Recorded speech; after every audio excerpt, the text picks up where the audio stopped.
Suciati Tiara Duyandini kelas 11 MIPA 5. Abdi ngabacakeun diantara 17 Agustus nuka 77. Assalamualaikum warahmatullahi wabarakatuh. Innalhamdalillah nahmaduha wa nasta'inuhu wa nasta'udzubika min syururi anfusina wa min sayyiati a'malina may yahdihillahu fala mudhillalahu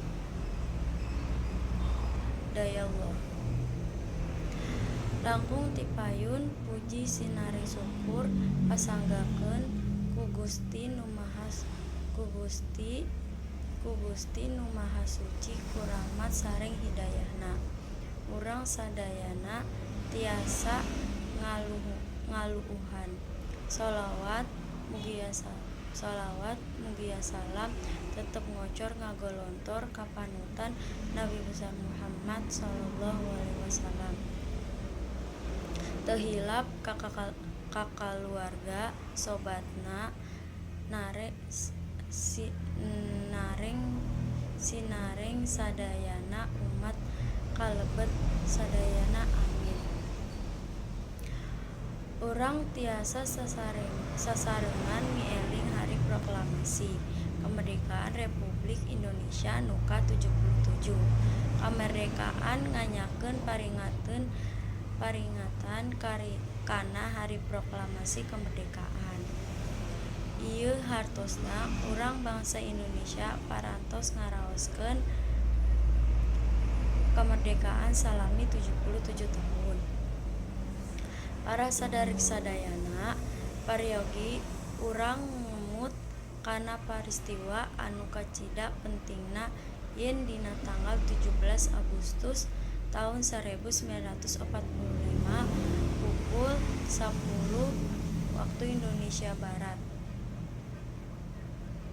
internasional di Gedung Pagangsaan Timur nomor 56 Jakarta, di mana dina saat eta para wakil bangsa Indonesia kepeul pikeun nganyatakeun tekad kamardekaanana sebagai bangsa anu merdeka jeung berdaulat. Dina detik-detik eta Bung Karno sebagai pembaca teks proklamasi sareng Soekarno-Hatta pananda tangan teks proklamasi atas nama bangsa Indonesia. Salah sahiji hal anu penting dina raragami eling hari kemerdekaan, urang kedah getih rasa anu sajero-jerona dina jiwa anu suci, tasyakur ka Panglima nu Maha Kuasa diproklamirkeun dina tanggal 17 Agustus tahun 1945. Kemerdekaan teh hasil perjuangan anu nyata serta hasil usaha bangsa Indonesia. Ngorbankeun harta, tanaga, sareng jiwa ragana sanes sakeutik.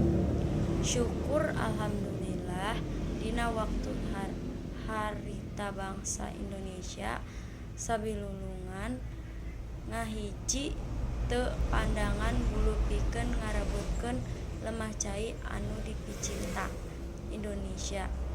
Ku nikmat kemerdekaan kawajiban urang ngawangun negara ku jalan ngagunakeun sagala daya kuat upaya pikeun kana muran sadayana. Mangga urang sami-sami mintokeun rasa syukur ka Pangeran nu parantos maparikeun, ngadoakeun ka arwah para pahlawan nu parantos gugur di medan perang, ningkatkeun semangat hoyong neruskeun perjuangan para pahlawan nu parantos gugur. Sakitu kapihatur mudah-mudahan Allah Ta'ala salamina ngalipahkeun rahmat rahmat sadayana bangsa Indonesia. Amin. Assalamualaikum warahmatullahi wabarakatuh.